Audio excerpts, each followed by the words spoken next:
Guys, so I don't want to waste my time in editing, that's why I'm recording the video like this. So what we have here is a question of one way ANOVA where we need to know whether if a group of 30 students which is further split into three groups equally, means a group of 10, three groups of 10 students, each of them follow a different method of exam preparation. We need to know that whether there's any of the whether the exam preparation techniques lead to a significant difference in the scores in that particular exam. So we have here group 1, group 2 and group 3. So here this is group 1 students here are given. So this is the scores of students who have followed the exam preparation method 1. This is the marks of students who have followed the exam preparation method 2 and method 3 respectively. So to follow one way ANOVA, the very first step is to take out the average of each groups and the overall average. Okay, so if you see, I have calculated the average of this group, which has come out to be 83.4, 89.3 and 84.7. So, and we have also calculated the overall mean here. Okay, now if you see, the next step is that we have to find regression sum of squares SSR. So what does this symbol mean? This n is basically number of groups. So number of in the number of observation in each group. So if suppose here in this case here all groups have 10 observations, but suppose if some group has 8, some group has 10, some group has 7 observation, then you need to separate it.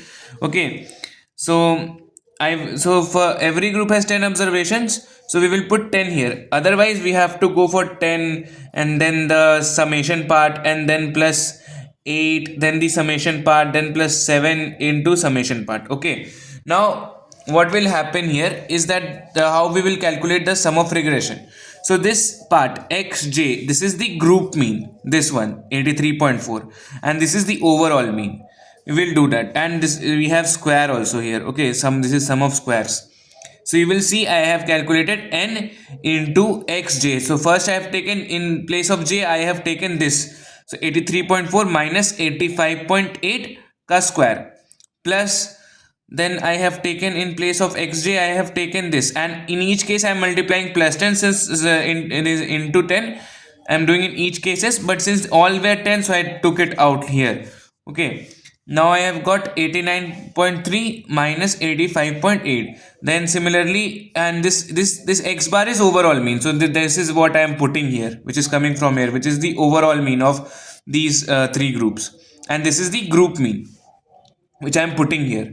So we have got SSR is equal to 192.2. Now we have to calculate error sum of squares. So this was regression sum of squares, which is denoted by SSR, and this is error sum of squares.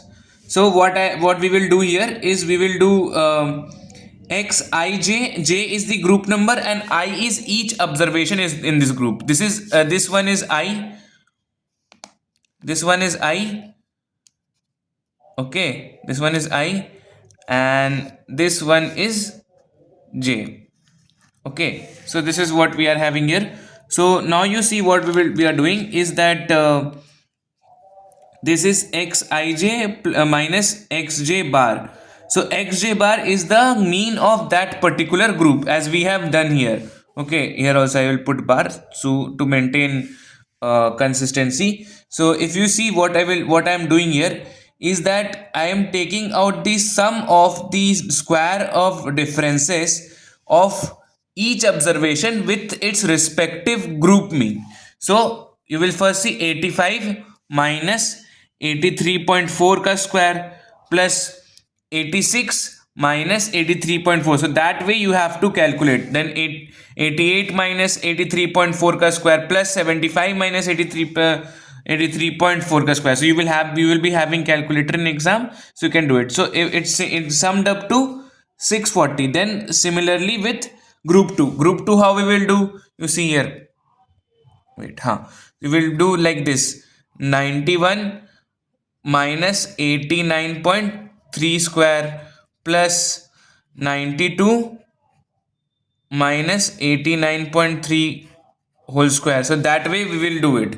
So we are getting 208.1. In group 3 we are getting 252.1. So this way we are getting the sum of errors. If I sum these three also, if I sum, I will get 1100.6. So what is the total sum of squares we are having here is this 111 plus 6 and this 192.2, which sums up to 192.8. Okay.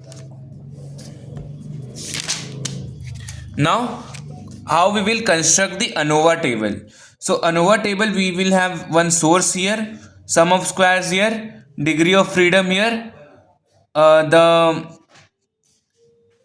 degree of freedom here, the mean squares here, and this is the the calculated value of f. From the f, we are following f distribution to find out whether there is significant means or not. Okay, so source is treatment. Here you will put SSR. Okay, here you will put SSR, which you have calculated, which came out to be 192.2, as you can see here.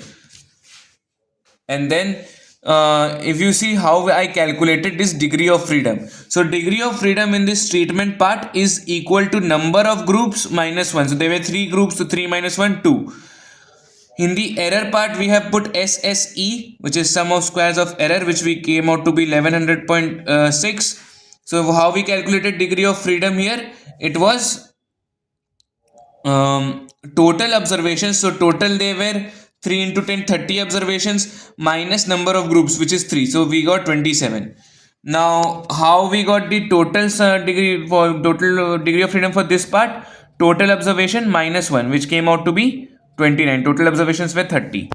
Now how we are calculating the mean square? Just divide this by this, you will get this mean square. And how we are getting this f?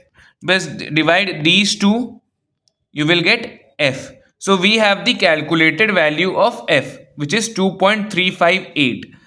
Now we will find the critical value of f, which is f critical. For that we will be needing degree of freedom 1, which is the degree of freedom here, which is the degree of freedom of this treatment part, and the df2 will be the degree of freedom of this 27 part of this error part, which is 27. Now after this we will be needing the f distribution table. Okay, so we have df1 as 2, which was treatment degree of freedom, and df2 as 27, which was error degree of freedom. So here in this table you will see that the wait just a minute, you will see the df1, this 2 you will search in the column number. So this is column number 2, so we have to point here, and then df2, which is 27, you will search in the row number. So 27 is here, so we get the value 3.3541, which I have written here. So this is f critical. Now we see, if f critical is greater than f calculated, then you need to accept null hypothesis. Now I will tell you what is null hypothesis and what is alternative hypothesis. Now if you see, just a second, if you see what does null hypothesis mean? Null hypothesis is that means of all groups are almost equal,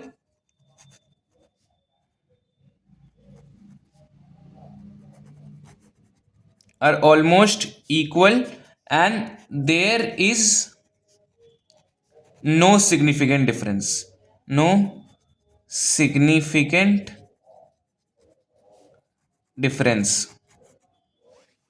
This is what you mean. And what does this imply? Then it doesn't matter from which exam preparation method the student follows, he will perform the same in the exam. So this is the topic one way ANOVA from design of experiment subject. Thank you.